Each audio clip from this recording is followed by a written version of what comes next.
Hi, you're listening to Phil DeBella, and this is FlashCast by PDB. And today I've got a special guest by the name of Kate London. Welcome, Kate. Hello, thank you for having me. It's a pleasure. And let me tell you, Kate's been following a lot of the work that I've been doing through the FlashCast and has read Entrepreneurial Intelligence and loves the book. And I thought, Kate, let's get you in and let's do a bit of a live Q&A where you get to ask the questions around your business, and I will do my best to answer them, and hopefully the listeners will get plenty from it. But before we kick that off, Kate, you're doing some wonderful things, and can I give you, say, 60 seconds to tell the audience exactly what you do in your business?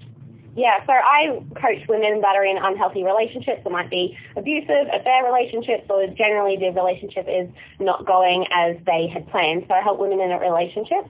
Right now, the questions that I want to ask around business is, I was more so coaching women, life coaching, general coaching, and now that I'm super specific on the women and people that I want to serve, I want to ask more growth-based questions around growing the business now that I'm clear.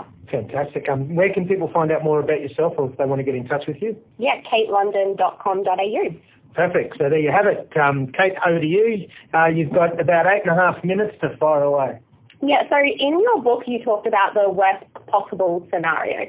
So that is getting comfortable with the worst possible scenario. And now that I'm super clear on the people that I want to serve and the people that I want to pull in and attract and help, how big can you go with taking scary leaps and actions, knowing that you feel like the action's going to pay off? How do you know how much to invest if you don't have the money? Yep. Okay, so apparently, first thing to do is get a bit of clarity. Mm-hmm. So that's what's missing at the moment, right? So, and that's not having a dig; it's just through the question. You've got to have clarity, meaning, right? So if the question is, I've got a clear vision, I know the people in my audience that I want to serve. How do I know how much money do I spend? And the answer will be, then what is your worst possible scenario? Don't ever spend money that you aren't prepared to lose when it comes to business. It's the same way that I invest in shares or tell other people to invest in shares. Never invest any money that you're not prepared to lose, because the worst case scenario is you will lose it. Mm-hmm. I invested in a former employee opening their own business last year. And I invested quite a heavy amount of money, and the whole project ended up costing me $700,000. I budgeted to lose $350,000 because that was my portion, and I lost that, but I didn't budget to lose the other portion because I'd gone guarantee, and they'd just simply walked away.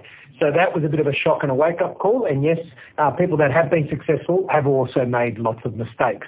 So when I talk from experience. When it comes specifically to money, you need to have a strong plan, not only a strong business plan and strategy plan, right? And I talk about vision, strategy, and execution. So you're very clear on your vision. Now you've got to work on your strategy, and you've got to work on how the strategy that you need to implement your vision. And out of that then will come the execution. And under execution, when it's time to act, often comes funds.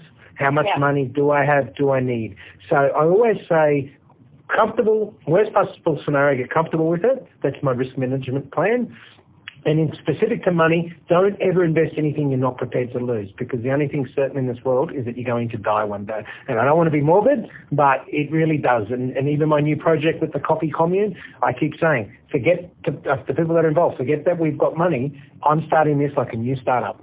The money I'm investing here is exactly the same philosophy, that I'm prepared to lose it. Of course, I don't want to lose it, but if I did lose it, it's not going to change my lifestyle. It's going to impact on the wealth, but it's not going to change my lifestyle. So I'm following my own advice.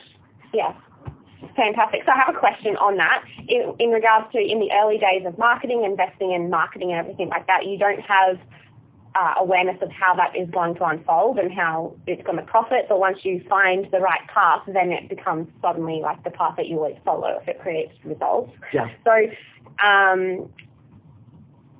how much do you invest in the early days when you don't know the result that you're going to get? So a lot of people say there's a lot of fallacy out there, like invest 10% of your turnover. Again, through experience, not just one business, but multiple businesses, whether it was a basic espresso bar I was involved in, or a big cafe operation, or, a group of restaurants, or whether it's the coffee roasting businesses I've built. It's the same model. Marketing is all the art of telling a story so people choose you. You've got to be able to tell a story so engaging that people want to choose you. Now, the days of spending money on advertising is still important, more important to certain industries than others, and I'll give you two examples in a minute. However, it's not important to everyone. So my marketing budget when we were $35, $40 million turnover was only $200,000 a year. When I started, my marketing budget was nothing. My marketing budget was actually word of mouth. It was giving product away. It was going into a cafe and saying, can you use my coffee for a week for free? If you like it, I want you to change coffee. So my funds were very minimal because I was a startup. But everything I did and still do is not about putting a budget and using as much money as I can. It's how do I get the maximum return of emotional engagement for the dollar that I spend. So that's the formula that I want you to really hone in is. How do I get the maximum return for every dollar that I spend in terms of emotional engagement? So, emotional engagement with customers can be, when little boys used to walk into or girls walk into our retail, we'd give them, and they come in with a hat, I'd give them a free hat. Or we'd give them a free muffin. We'd look after, we'd engage with the family through the kids because we're a family-oriented business. Now, the companies that advertise and need to advertise and do it well, people like McDonald's, like Domino's, exceptional advertising. When it's time of, people are doing it tough or when it's budget time and all the rest of it, they spend a lot of money on advertising. They spend the money on advertising to tell people, hey, we're here for X amount of dollars, you can get this product. Yeah. However, look at someone like Ferrari. Ferrari doesn't spend any money on advertising. It spends money on its Formula One team. It spends money on its amazing showrooms. It wants kids to go through as their kids to have a look at the cars, obviously not touch them, but to build this affiliation and this emotional engagement of the brand Ferrari. Yeah. So you won't see an advert in a paper where they spend money. So the bottom line is, no matter your budget, no matter the size of your business or where you're at, it's about spending money in an area that gets you the maximum return of emotional engagement. Yeah, that's awesome. I love that. That is great. Okay, and I have one more question for you, and that is when you're running your own business, obviously when you're in school or you're a kid, you have your parents' deadlines and school deadlines and uni deadlines. In work, you have your own. When you're working for yourself, how do you create deadlines that are compelling? So you can either use ones that are pain and pleasure and work with that, but how do you create ones that are really compelling so that you are consistent and want to meet that? Great question, and one I've never been asked before, but an awesome question. The number one common denominator of people not achieving, besides poor communication, is lack of discipline. And lack of discipline, we've all been there, I've been there, is you need to be disciplined. The difference between successful people and unsuccessful people is the habit they form of doing what others are not prepared to do. So they're the ones that are prepared to deliver to a customer at 10 o'clock at night or to open their shop on a Sunday when others say, no, I go to church. It's about going above and beyond. To me, the key is discipline. And one of the key ways to be disciplined is diarize. So, I've done it. So I split my life up personal, professional, and family. Mm-hmm. Right, and I'll give you a bit of a waterfall cascading strategy. So set your life up personally, professionally, and family. Mm-hmm. Write 2 things that you want to achieve, whether it's for the week or for the quarter or for the year, personally, professionally, and family. And then write down the resources that you need to achieve it. Then from there, start to diarize. So I get up at 4:30 or 5 in the morning. I train till 6:30, 7 o'clock. I then get ready for work. I go have breakfast with the family. I drop off one of my children while my wife drops off the other. I take my first meeting till 8:39 unless I have to. I keep my meetings to 45 minutes and leave some breaks in between to allow for different things. So that's the key, is to diarize and hold yourself accountable. So again, cascading.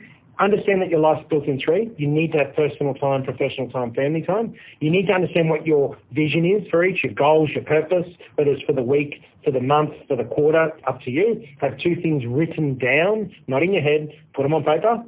Then you need to write down the resources you need to achieve that, and then you need to diarize. And it's the diary that holds you accountable. So if you like to have Fridays off, put Fridays off. Leave it as a spare day, which is what I do. I leave Friday as my flow over day. I try and get everything done Monday to Thursday, leave my Friday as a flow over, and I can put emergency meetings, or I can catch up with a friend, or I can do things for myself personally.